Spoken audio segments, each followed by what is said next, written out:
সুপ্রিয় শিক্ষার্থী, সবাইকে সালাম মুবারকবাদ জানিয়ে আজকের ইসলামিক স্টাডিজ মুসলিম বিশ্বের ইতিহাস অনার্স তৃতীয় বর্ষের জাতীয় বিশ্ববিদ্যালয় কর্তৃক আয়োজিত মুসলিম বিশ্বের ইতিহাস লেকচার নম্বর 5। লেকচারের শিরোনাম হচ্ছে মিশর। আমি মোহাম্মদ জাকির হোসেন, সহকারী অধ্যাপক, ইসলামিক স্টাডিজ বিভাগ, চট্টগ্রাম কলেজ, চট্টগ্রাম। তোমাদেরকে আবারও শুভেচ্ছা জানাচ্ছি। আলহামদুলিল্লাহ। তোমাদের সামনে আমি কিছু ছবি উপস্থাপন করেছি। এক কোণায় আছে হচ্ছে পিরামিড, আর আমার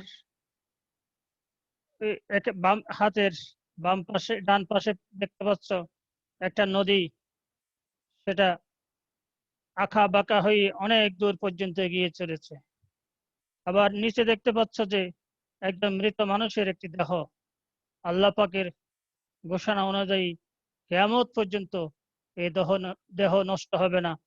এটা হচ্ছে সেই দেহ, সে জালিম, সে ফেরাউনের দেহ। আজকে আমি যে বিষয়গুলো তোমাদের সামনে উপস্থাপন করতে যাচ্ছি, সেটা হচ্ছে আজকের আলোচনা থেকে তোমরা মিশরের ভৌগোলিক পরিচয় জানতে পারবে। সেখানে সীমানা, ভূপ্রকৃতি, আয়তন, জনসংখ্যা, জলবায়ু, এ সমস্ত বিষয় তোমরা জানতে পারবে। সে প্রাচীন ঐতিহ্য মিশরের লিখন পদ্ধতি সম্পর্কে তোমরা জানতে পারবে। এরপর মিশরের প্রতিষ্ঠাতা মোহাম্মদ আলী পাশার এবং তার সংস্কার সম্পর্কে জানতে পারবে।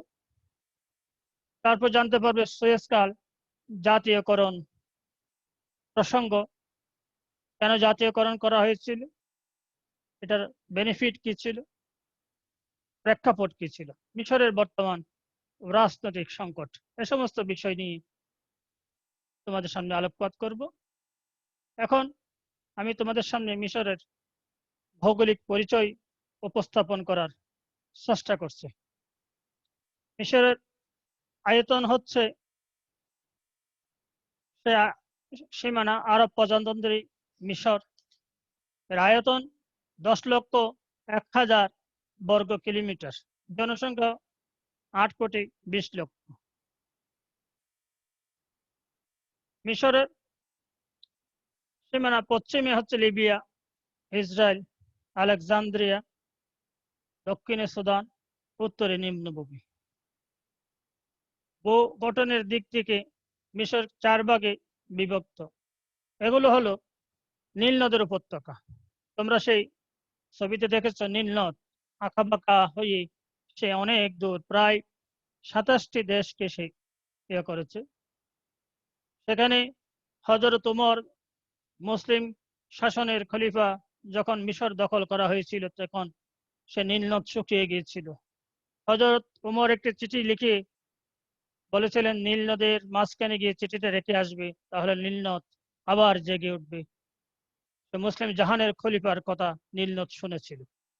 সেই চিঠি সেখানে যখন উপস্থাপন করা হলো, সেখানে চিঠির কথা ছিল এরকম, আমি খলিফা উমর বলছি, তুমি আল্লাহর বান্দা, তুমি আল্লাহর সৃষ্টি, তোমার প্রতি নির্দেশ হলো তুমি প্রবাহিত হো।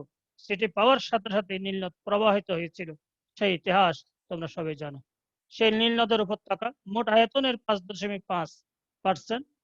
এখানে 2 ভাগে বিভক্ত, এটা হোয়াইট নীল এবং ব্লু নীল। পশ্চিমাঞ্চলীয় মরুভূমি, যার আয়তন 7,00,000 বর্গ কিলোমিটার, যা মোট আয়তনের 3/2 সম্প্রতি সরকার এই মরুভূমিকে 2 ভাগে ভাগ করে পরিকল্পিতভাবে মানুষ বসবাসের উপযোগী করে তুলেছে। 8টি নিঃস্বানের মধ্যে 6টির মরুদ্যান রয়েছে। এখানে বিভিন্ন ফলমূল ফসল উৎপাদন হয়। নীল নদ থেকে খাল তৈরি করে এই অঞ্চলে পানির লাইন বসানো হয়েছে। এভাবে শেষ কাজের জন্য উপকার হচ্ছে। পূর্বাঞ্চলীয় মরুভূমি, এটি পার্বত্য অঞ্চল। এখানে তেল, গ্যাস, কয়লা, চুনাপাথর, মার্বেল ও লোহা ইত্যাদি পাওয়া যায়। সিনাই উপদ্বীপ, যার আয়তন হচ্ছে 61,100 বর্গ কিলোমিটার, এটা হচ্ছে একটা দ্বীপ, মরুপ্রবণ দ্বীপ। এই অঞ্চলটি পাহাড়গুলো রেড সি পর্যন্ত বিস্তৃত, লোহিত সাগর। এখানে যে সিনাই উপদ্বীপে যে সুয়েজ কাল হয়ে গাজা উপত্যকা পর্যন্ত পৌঁছে গেছে। এরপরে যে বিষয়টা তোমাদের সামনে উপস্থাপন করছি সেটা অত্যন্ত গুরুত্বপূর্ণ বিষয়। সেটা হচ্ছে মিশরের প্রাচীন লিখন পদ্ধতি। তোমরা অনেকেই শুনেছ মিশরের প্রাচীন লিখন পদ্ধতি। সেটা কেমন, দেখতে কেমন, সেটা কিভাবে উপস্থাপন করা হতো, কিভাবে ভাষা বোঝা যেত, আমি সেটা নিয়ে কথা বলবো। সেই লিখন পদ্ধতির গুলোকে একসাথে বলা হতো হাইরোগ্লিফিক্স। প্রাচীন মিশরে লিখা এটা হাইরোগ্লিফিক্স নামে বলা। মিশরীয় ফারাও মেনেসের রাজত্বকালে এই লিপির সৃষ্টি হয়েছিল। মিশরে 3 ধরনের লিপি প্রচলিত ছিল। একটি হলো হাইরোগ্লিফিক, যেটা হচ্ছে সবচেয়ে প্রাচীন লিপি। দ্বিতীয় যে লিপিটা ছিল সেটা হচ্ছে হায়ারেটিক, এবং তৃতীয় যেটা লিপি সেটা হচ্ছে ডেমোটিক। আমি প্রথমে তোমাদের সামনে হায়ারোগ্লিফিক সম্পর্কে কথা বলছি। হায়ারোগ্লিফিক লিপির প্রতীককে বলা হয় হায়ারোগ্লিফিক। হাইরোগ্লিফিক শব্দের অর্থ হচ্ছে উৎকীর্ণ পবিত্র চিহ্ন। এটি খ্রিস্টপূর্ব 3000 অব্যাহত ব্যবহৃত হয়ে 4000 এটি শত শত এভাবে চিহ্ন রয়েছে। চিহ্নগুলোর শব্দগুলো লিপি এবং অক্ষর লিপির উপর নির্ভর করে। অক্ষর লিপি হিসেবে 24টি এক ব্যঞ্জন ধ্বনি এবং তার সঙ্গে যুক্ত হয় উচ্চ স্বরধ্বনি। প্রতিটি ব্যঞ্জন ধ্বনি যে কোনো স্বরধ্বনির যুগে উচ্চারিত হতে পারত। যেমন ল্যাটিন ব্যঞ্জন ধ্বনি এম দিয়ে উচ্চারিত হতে পারত। এভাবে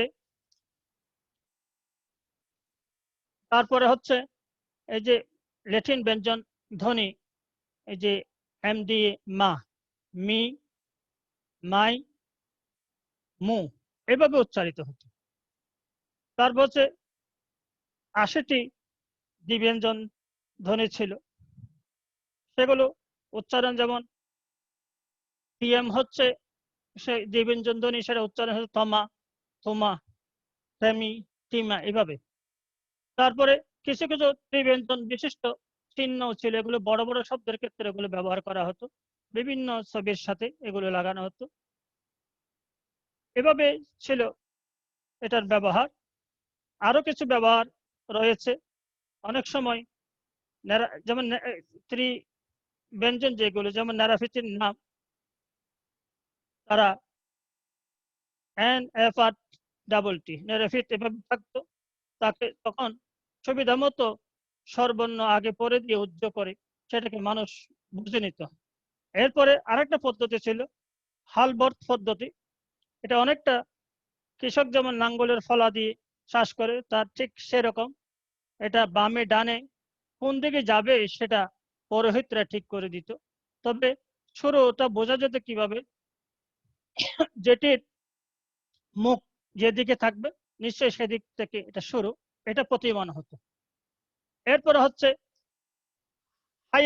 হাইয়ারেটিক যে লিপি। হাইয়ারেটিক লিপির অর্থ হচ্ছে, এটা সে গ্রিক নাম। এটা যে হায়ারোগ্লিফিকের হচ্ছে বিভক্তি রূপ। এটার অর্থ হলো পুরোহিতরা বা পুরোহিত।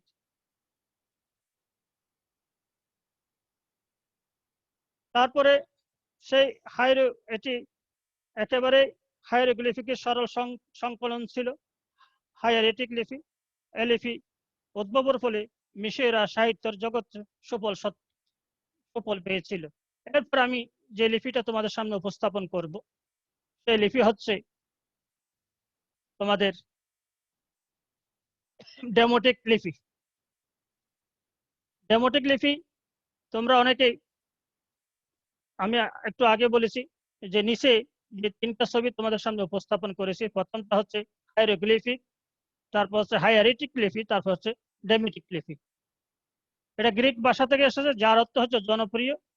হাইরোগ্লিফ লিপির সর্বশেষ বিবর্তিত রূপ হচ্ছে ডেমোটিক লিপি। এই গ্রিক শব্দ ডেমোস থেকে এটি এসেছে। ডেমোস অর্থ জনগণপ্রিয় বা জনপ্রিয়। এটি হাইরোগ্লিফিকের সবচেয়ে সরল যে সংকলন। দৈনন্দিন কাজে চিঠিপত্র লিখতে এটি ব্যবহার করা হয়। এর বৈশিষ্ট্য হচ্ছে যে দেখতে হাতে লেখার মতো, টানা টানা।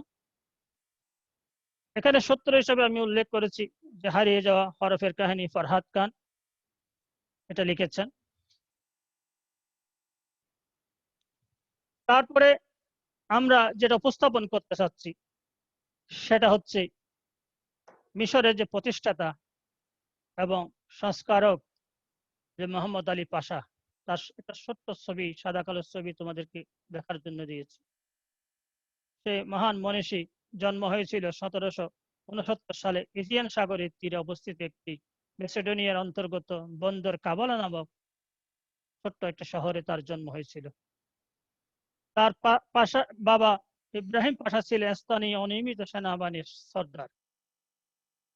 অল্প বয়সে তার বাবাকে হারান। তার বাবার মৃত্যুর কারণে তিনি বাল্য শিক্ষা চর্চা থেকে বঞ্চিত হন।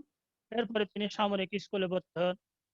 শৈশবে তিনি অশ্বারোহ অস্ত্র পরিচালনায় খুব পারদর্শিতা অর্জন করেন এবং পরবর্তীতে তিনি পারিবারিক প্রয়োজনের কারণে সেনাবাহিনীতে যোগদান করেন। কর্মজীবনে এক ফরাসি তামাক ব্যবসায়ীর সাথে তিনি যোগ দেন।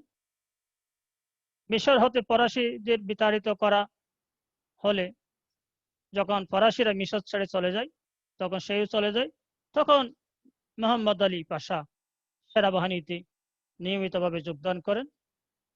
অল্প দিনের মধ্যে এই অশ্বারোহী মানে অস্ত্র পরিচালনায় যে পারদর্শী পাশা তুরস্কের সুলতানের প্রধান সেনাপতি পদ লাভ করতে সক্ষম হন। এরপরে যে স্বাধীনতার ঘোষণা 1802 সালে যখন এমিন চুক্তি অনুযায়ী যখন ফ্রান্স এবং ইংল্যান্ড মিশর ত্যাগ করে, তখন পাশা তুর্কি সুলতান কর্তৃক নিযুক্ত যে পাশা ছিল তার অধীনে তিনি একজন কর্মরত ছিলেন। 1805 সালে পাশা তুর্কি সাম্রাজ্যের অধঃপতন ও মিশরে তুর্কি মামলুক সংঘর্ষের সুযোগ নিয়ে মিশরের স্বাধীনতা ঘোষণা করেন। এরপরে পাশা হিসেবে মনোনয়ন, তিনি তুর্কিরা যখন তাকে আক্রমণ করে, সে আক্রমণ ব্যর্থ হয়, তখন মিশরের জনগণ তাকে নতুন পাশা হিসেবে মনোনয়ন দেন। তখন তুর্কি সুলতানও তাকে স্বীকৃতি দিতে বাধ্য হয়। এরপর আমরা মোহাম্মদ আলী পাশার যে প্রশাসনকে কিভাবে তিনি কর্মচাঞ্চল্য, উন্নয়ন এবং জনগণের কাছাকাছি নিয়ে গেছিলেন সেটা নিয়ে কথা বলবো।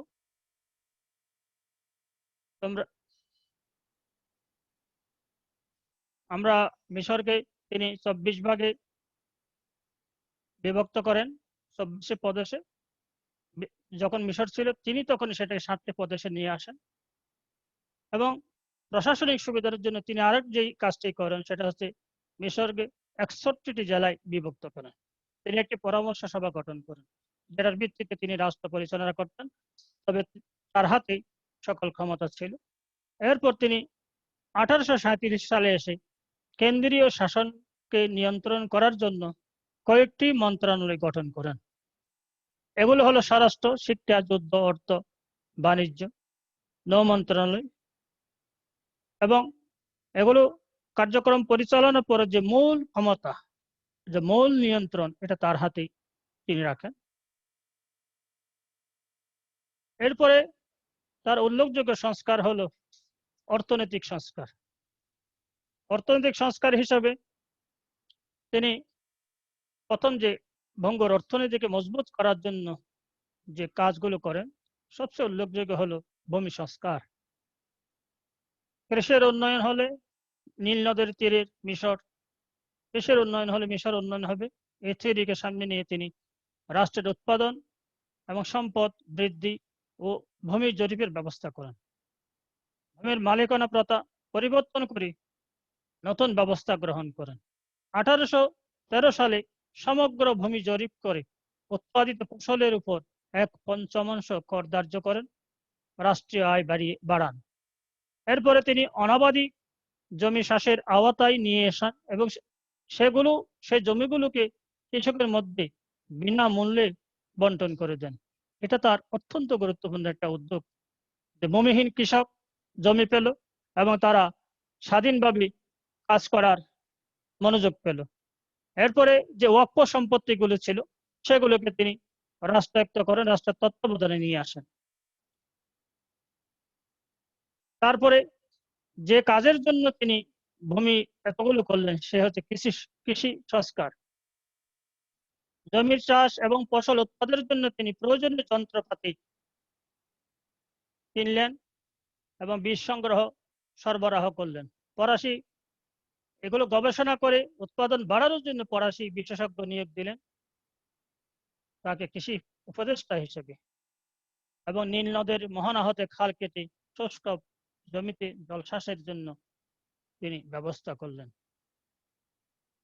এবং তার আরো যে গুরুত্বপূর্ণ সংস্কারগুলোর মধ্যে হচ্ছে যোগাযোগ ব্যবস্থার উন্নয়ন। একটি দেশের যোগাযোগ ব্যবস্থা যদি ঠিক হয় সে দেশের অর্থনীতি ঠিক হবে, সে দেশের বাণিজ্য সচল থাকবে, মানুষ সহজে এক জায়গা থেকে অন্য জায়গায় পণ্য আনা নেওয়া করতে পারবে, নিজেরা যাতায়াত করতে পারবে।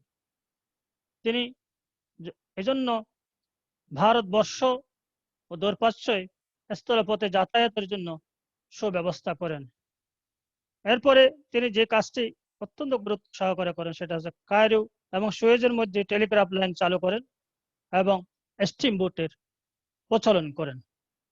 এভাবে তিনি বিশেষ তার যে যোগাযোগ ব্যবস্থার সংস্কার সাধন করেন। এরপরে যেটা সবচেয়ে গুরুত্বপূর্ণ বিষয় সেটা হচ্ছে সামরিক সংস্কার। একটি দেশের নিরাপত্তা যদি টিকিয়ে রাখতে হয়, একটি দেশ যদি বিশ্বের বুকে শক্তিশালী দেশ হিসেবে দাঁড়াতে চায়, মাথা উঁচু করে থাকতে চায়, তাহলে তার সামরিক শক্তিশালী হতে হবে।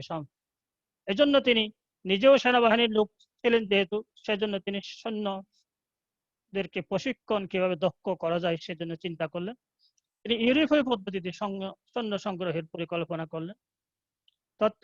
তৎকালীন ফ্রান্সের কর্নেল সিবের সাহায্যে তিনি ইংরেজি বাহিনী নিয়ে আধুনিক কায়দায় প্রশিক্ষণ প্রাপ্ত ও শক্তিশালী করে তোলেন মিশরীয় বাহিনীকে। এরপরে যে উদ্যোগটি তার খুবই প্রশংসনীয়, মিশরের বিভিন্ন স্থানে সামরিক স্কুল শক্তিশালী প্রতিষ্ঠা করেন এবং যে প্রতিরক্ষা বাহিনীকে আরো শক্তিশালী করার জন্য তিনি সেনাবাহিনীর পাশাপাশি শক্তিশালী নৌবাহিনী গড়ে তোলেন। 1829-30 সালে তিনি আলেকজান্দ্রিয়ায় একটি অস্ত্র নির্মাণ কারখানা প্রতিষ্ঠা করে অস্ত্র নির্মাণের ফলে স্বাবলম্বিতা আনেন। 1832 সালে 18 বছর বয়স্ক সকল পুরুষ নাগরিকদের জন্য তিনি সামরিক শিক্ষাকে বাধ্যতামূলক করেন। এভাবে তিনি সামরিক সংস্কারের মাধ্যমে সামরিক তথা প্রতিরক্ষা বাহিনীকে শক্তিশালী করে তোলেন। তার যে অত্যন্ত গুরুত্বপূর্ণ সংস্কারের মধ্যে আরেকটি হচ্ছে শিক্ষা সংস্কার।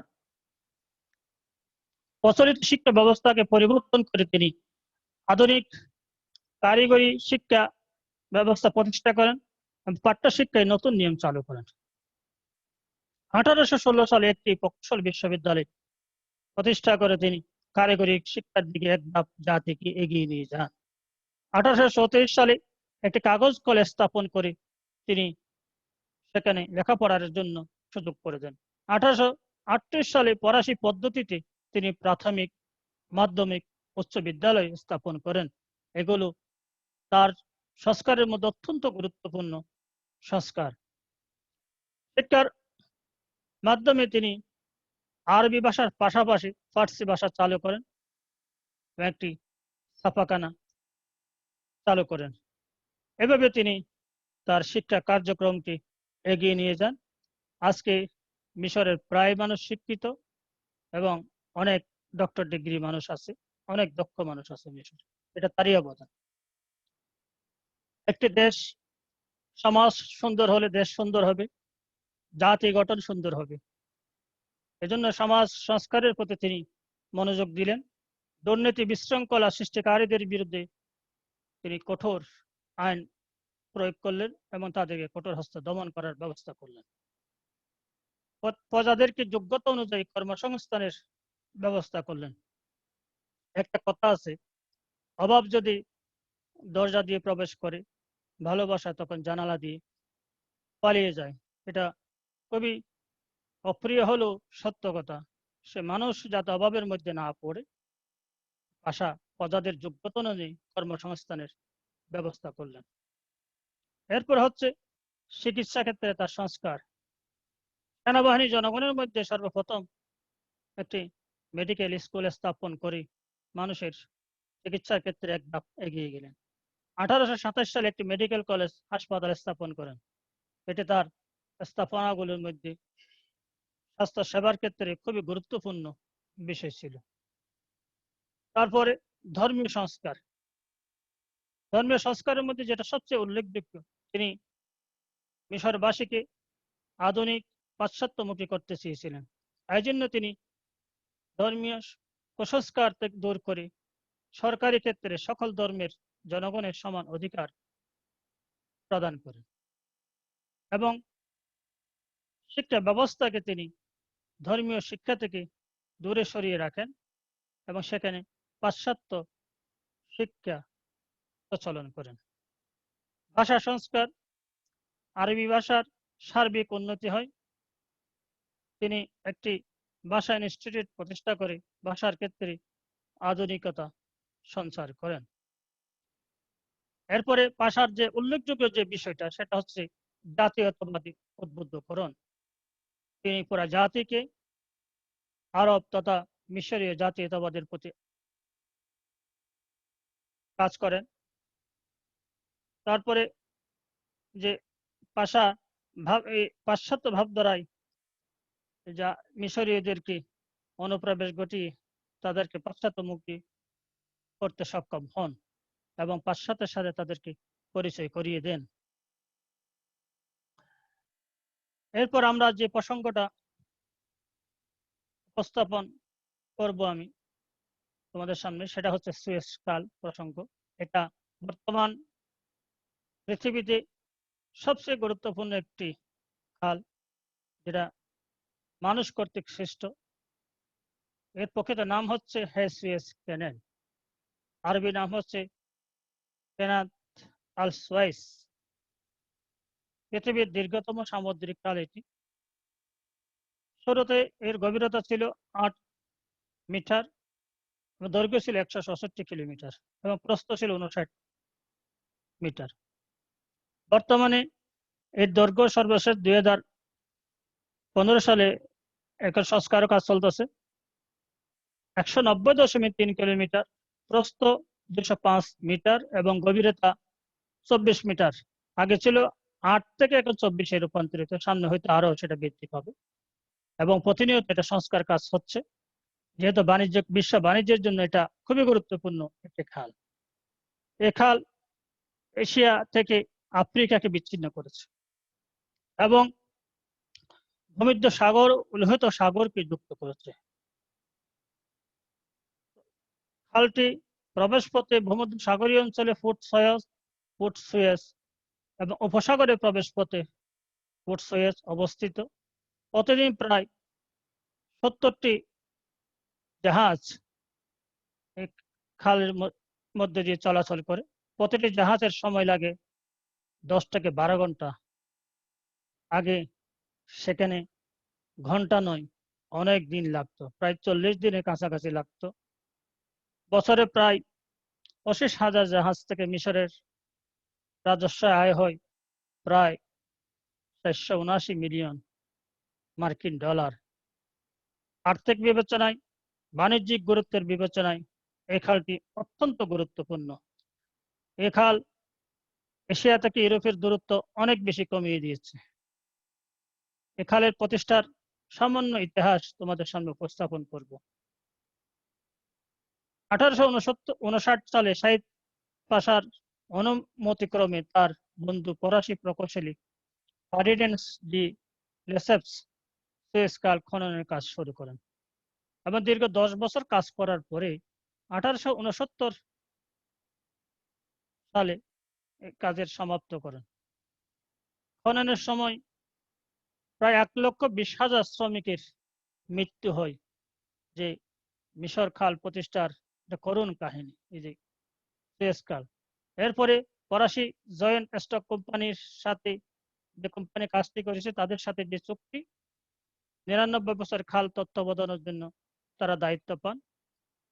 চুক্তি ছিল কোম্পানি 60% শেয়ার পাবে আর মিশর পাবে 40% শেয়ার। ইঙ্গো মিশরীয় চুক্তি 1875 সালে ব্রিটিশ এক ব্যবসায়ী 40 লাখ পাউন্ডের বিনিময়ে মিশরের বেশিরভাগ শেয়ার কিনে নেয়। মিশর যখন আর্থিকভাবে খুবই খারাপ অবস্থা ছিল, তখন বাধ্য হয়ে শেয়ার বিক্রি করতে বাধ্য হয়। সেই সুবাদে দীর্ঘদিন পর্যন্ত ব্রিটিশ সেখান থেকে সুবিধা নিয়ে আসছিল। প্রথম বিশ্বযুদ্ধের সময় ব্রিটেন নিরাপত্তার কথা বলে সেখানে সুয়েজ এলাকায় তাদের সৈন্য মোতায়েন করে এবং সেটা 1922 সাল পর্যন্ত অবস্থান করে। এরপরে দ্বিতীয়বার ইঙ্গো মিশরীয় চুক্তি মতে ব্রিটেন 1970 সালে সুয়েজ এলাকায় 10,000 সৈন্য রাখার অনুমতি পায়, কিন্তু দ্বিতীয় বিশ্বযুদ্ধ চলাকালে মিশর সৈন্য প্রত্যাহার দাবি করলে ব্রিটিশ সেটা তোয়াক্কা করেনি। এরপর রাজা ফারুক যখন ক্ষমতায় এসে তিনি তাদের সকল প্রকার সুযোগ সুবিধা বন্ধ করতে বাধ্য হন।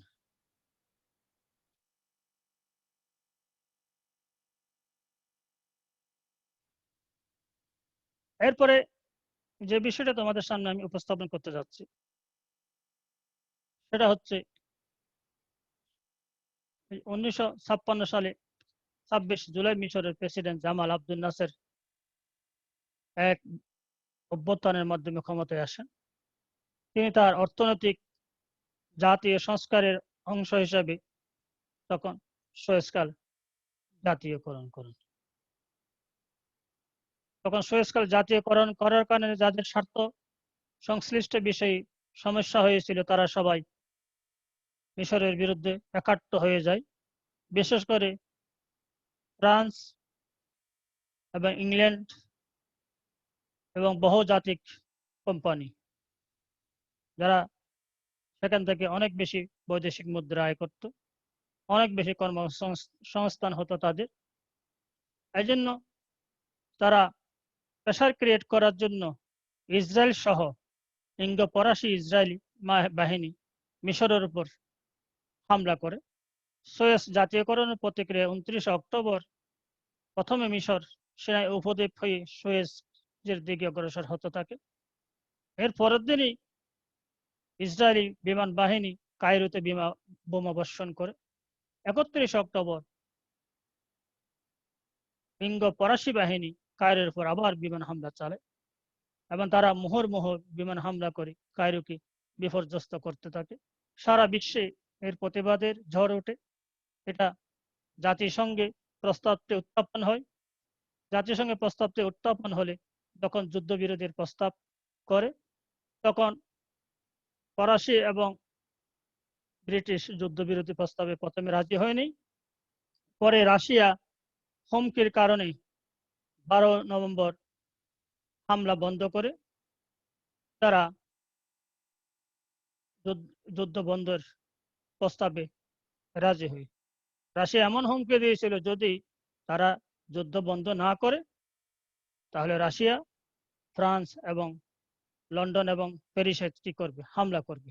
এ ধরনের হুমকির কারণে সেই সময় সেই প্রেসিডেন্ট জামাল আব্দুল নাসেরের পাশে সোভিয়েত রাশিয়া যেভাবে দাঁড়িয়েছিল, এটা অত্যন্ত গুরুত্বপূর্ণ একটা বিষয়।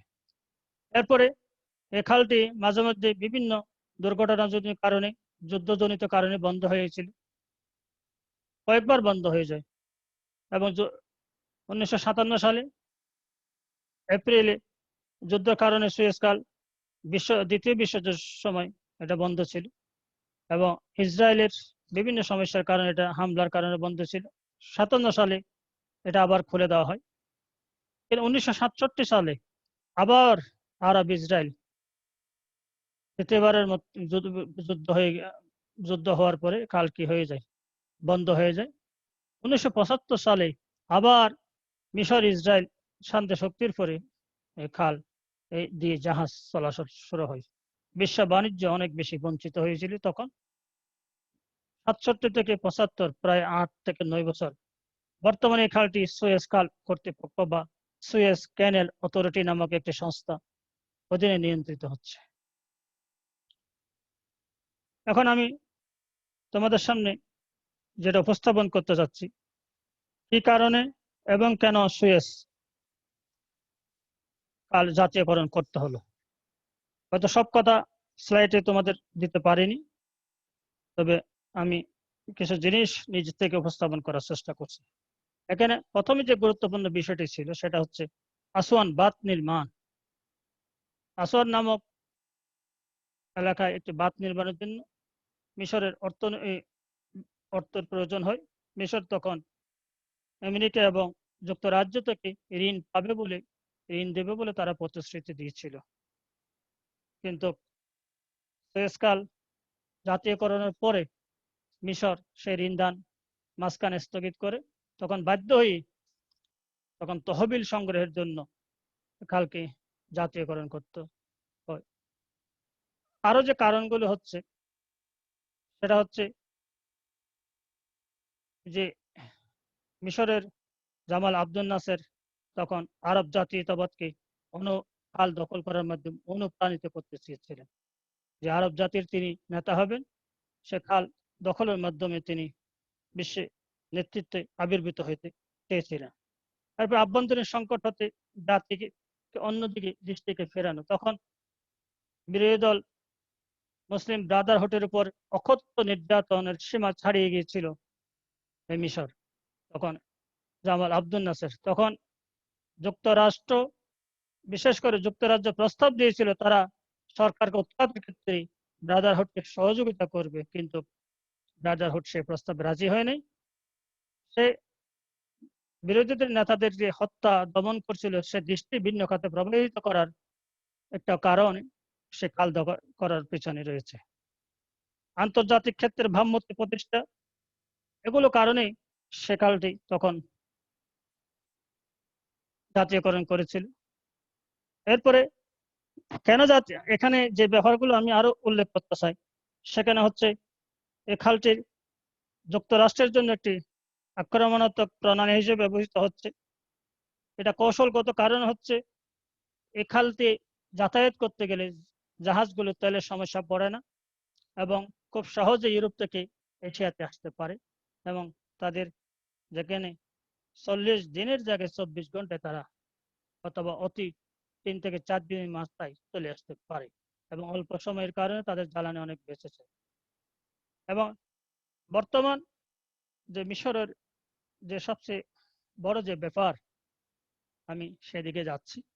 বর্তমানে মিশরে এক রাজনৈতিক সংকট চলতেছে। সেই রাজনৈতিক সংকট খুবই গুরুত্বপূর্ণ একটা বিষয়। সেটা হচ্ছে যে আরব বসন্ত, সেটা হচ্ছে মিশর জাতীয়করণের ব্যাপার। আরব বসন্ত হচ্ছে খুবই গুরুত্বপূর্ণ একটা অধ্যায়।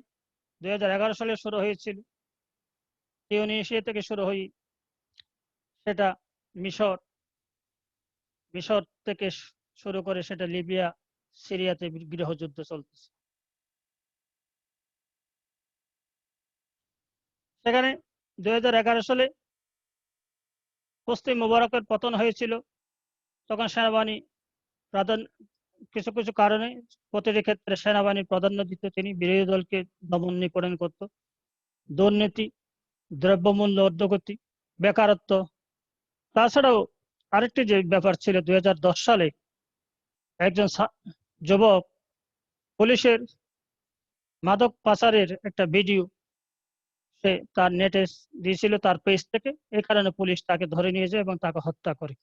তার হত্যার প্রতিবাদে তখন একটি যুবক সমাজ, তরুণ সমাজ, উদারপন্থী মানুষের মাঝে একটি নতুন দল গঠিত হয়ে যায়।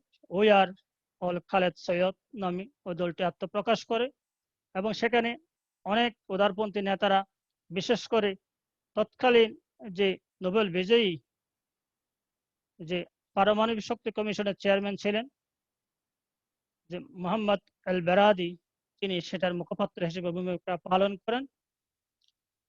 তারপর হচ্ছে আয়মান নূরের পার্টি সেখানে ইয়ত মুভমেন্ট সেখানে যোগদান করে। 25শে জানুয়ারি পুলিশ দিবসের দিনে প্রকাশ্য আন্দোলনের জন্য তারা ডাক দেয়। তখন সেখানে আরেকটি বিষয় সবচেয়ে বড় যে ভূমিকা, তখন থেকে আন্দোলন শুরু হয়। দীর্ঘদিন আন্দোলনের পরে 11 ফেব্রুয়ারি তাহরে স্কোয়ারে যে বিশাল গণজমায়েত হয়েছিল, সেখান থেকে সেই পেশারে 30 বছর ক্ষমতা আঁকড়ে থাকা হোসনি মুবারকের পতন হয়েছিল। এরপর গণতান্ত্রিক নির্বাচনে মিশরের প্রথম গণতান্ত্রিক প্রেসিডেন্ট হিসেবে ডক্টর মোহাম্মদ মুরসি ক্ষমতা আরোহণ করে 2012 সালের 30শে জুন মিশরের ইতিহাসে তিনি প্রেসিডেন্ট হিসেবে দায়িত্ব পালন করেন। কিন্তু দুর্ভাগ্যজনক হলো সত্য, সে ইঙ্গো মার্কিন যে ষড়যন্ত্র, ইসরায়েলি ষড়যন্ত্রের কারণে সে 1 বছর পেরোতেই তাকে ক্ষমতাচ্যুত করা হয় এবং সেনাবাহিনী ক্ষমতা দখল করে। পরে পরবর্তীতে সিসি আল-ফাত্তা ক্ষমতা দখল প্রেসিডেন্ট হয়। মুরসি বিরুদ্ধে যে বিক্ষোভ হয়েছিল 2013 সালে সংবিধান তৈরির সময়, কায়রোতে বিক্ষোভে শত শত মানুষের মৃত্যু হয়। সরকার প্রতিষ্ঠান, নির্বাচনী এলাকার স্বার্থ রক্ষার জন্য তিনি সেনাবাহিনীকে ডিক্রির মাধ্যমে ক্ষমতা দেন। এটাই তার ক্ষমতা থেকে উৎখাতের অন্যতম গুরুত্বপূর্ণ কারণ বলে অনেকে মনে করেন, কারণ সেনাবাহিনীকে ক্ষমতা দেওয়া এটা তার জন্য অনেক বড় ভুল ছিল। তারই প্রেক্ষাপটে 3 জুলাই সংঘর্ষে যখন 50-এর অধিক লোক নিহত হয়, তখন সেনাবাহিনীর পক্ষ থেকে তাই 48 ঘন্টার মধ্যে দেশ ত্যাগের আহ্বান জানানো হয়।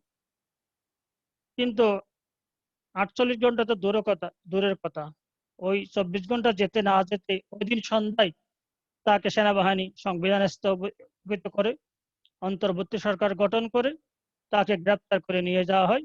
এই অন্তর্বর্তী সরকারকে পরবর্তী নির্বাচন না হওয়া পর্যন্ত ক্ষমতায় থাকার পারমিশন দেওয়া হয়। এরপর শুরু হয় মুরসির মুক্তি ক্ষমতায়নের দাবিতে বিক্ষোভ। সেনা সমর্থিত সরকার বিরোধে 2টি বিক্ষোভ মিছিল গড়িয়ে দেয় ব্রাদারহুড কর্মীরা। শীর্ষ নেতাকে গ্রেপ্তার করা হয়। ব্রাদারহুড কর্মীদেরকে হাজার হাজার শত শত কর্মীদের হত্যা করা হয়। ব্রাদারহুডকে নিষিদ্ধ ঘোষণা করা হয়। এরপরে তারা কেউ তুরস্কে পালিয়ে যান, কেউ কাতারে পালিয়ে যান। হাজার হাজার নেতা কর্মীর ব্যাংক অ্যাকাউন্ট জব্দ করে দেওয়া হয়। তখন মিশরের ত্রাণকর্তা হিসেবে সেনাবাহিনীর আবির্ভাব হয়। বর্তমান যে সংবিধান পরিবর্তন করে 1919 সালে মিশরের সংবিধান পরিবর্তন করে সিসি 30 সাল পর্যন্ত ক্ষমতায় থাকার ষড়যন্ত্র করছে, সাথে সাথে সেই বিচার ব্যবস্থাকে নিজের নিয়ন্ত্রণে নিয়ে এসেছে। বর্তমানে বেকার বৃদ্ধি আন্দোলন চলছে 2019 সাল থেকে, সেখানে 22 সেপ্টেম্বর থেকে বিশাল আন্দোলন চলছে, তুমুল আন্দোলন, যুব সম্প্রদায়ের আন্দোলন শুরু হয়েছে। বেকারত্ব, জীবনযাত্রার মানের ব্যয় বেড়ে যাওয়া এবং শেষে সামরিক কর্মকর্তাদের অসংখ্য দুর্নীতি, দুর্বল বিরোধী দল, হাজার হাজার কর্মী গ্রেপ্তার, নিহত। কাতার ও তুরস্কে প্রায় 1500 নেতা কর্মী পলায়ন। ব্রাদারহুড দুর্বল, শক্তিহীন হয়ে পড়ে। তাদের ব্যবসা বাণিজ্য ব্যাংক অ্যাকাউন্ট ক্রোকের কারণে তারা আর্থিকভাবে দুর্বল হয় এবং আন্দোলনের প্রশ্নে তারা নীতি নির্ধারণ করতে মতবিরোধ দেখা দেয়। আন্দোলন প্রতিহতের ভূমিকায় সরকারের সাথে সেকুলাররা জড়িয়ে যায়। সেখানে ইসরায়েলি মার্কিন ষড়যন্ত্র তো অবশ্যই আছে। আমরা প্রায় শেষের দিকে চলে এসেছি। তোমাদের সবাইকে আবারও শুভেচ্ছা জানাচ্ছি। সবাইকে ফুলেল শুভেচ্ছা জানিয়ে আজকের মতো আমি শেষ করতে যাচ্ছি। সবাইকে মুবারকবাদ। আসসালামু আলাইকুম রহমতুল্লাহ।